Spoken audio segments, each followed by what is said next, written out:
Hi friends, welcome to Flames to Fashion.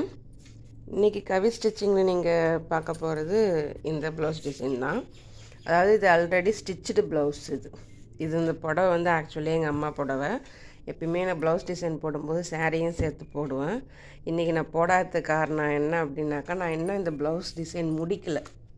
So இதை ஆரம்பித்தேன் சும்மா கையால். இதில் வந்து வேறு எந்த டிசைனுமே பண்ண முடியல, அதாவது லேஸ் வைக்கிறதோ வேறு எதுவுமே பண்ண முடியல. சரி என்ன பண்ணலான்னு யோசிக்கும்போது, ஸோ நம்மக்கிட்ட இந்த ஆன்டிக் பீட்ஸ் என்கிட்ட இருந்துச்சு.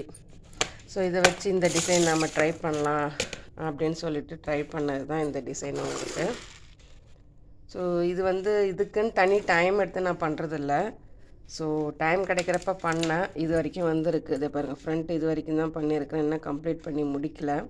இந்த ஆன்டிக் பீட்ஸ் எல்லாமே நான் வந்து ஆரி ஒர்க்காக வாங்கின பீட்ஸ் எல்லாமே. ஸோ நம்மகிட்ட பீட்ஸ் இருக்கும்போது ஏன் இந்த டிசைன் ட்ரை பண்ணக்கூடாது. இந்த டிசைனாக இது வரைக்கும் நான் ட்ரை பண்ணதில்லை. ஸோ ட்ரை பண்ணுவோம் அப்படின்னு சொல்லிட்டு தான் ட்ரை பண்ணேன். பாருங்க, சும்மா ஒரு 5 நிமிஷம் ரெஸ்ட்டு கிடைச்சாலும் எடுத்து வச்சு இது வந்து ஹேண்ட்மேடு ஸ்டிச்சிங், ஆரி ஸ்டிச்சிங் கிடையாது. இது ஹேண்ட்மேடு த்ரெட் யூஸ் பண்ணி பண்ணுற ஸ்டிச்சஸ் தான். பாருங்கள், இந்த விம் டப்பா எல்லாத்தையுமே நான் கலெக்ட் பண்ணி வச்சுருப்பேன். நான் ஏதாவது ஒரு யூஸ் ஆகும்னு சொல்லிவிட்டு இந்த விம் டப்பா எல்லாத்தையுமே கலெக்ட் பண்ணி வச்சு அதை நான் இதுக்காக யூஸ் பண்ணிகிட்ருக்குறேன். ஸோ இந்த டிசைன் முடியட்டும். இன்னும் வந்து ஃப்ரண்ட் இது முடிக்கணும், ஹேண்டுக்கு ஹேங்கிங்ஸும் இதுலேயும் அந்த பீட்ஸ் கொடுக்கணும். எல்லாத்தையும் முடிச்சுட்டு நான் உங்களுக்கு கம்ப்ளீட் வீடியோ போடுறேன். ஓகே, தேங்க்ஸ் ஃபார் வாட்சிங்.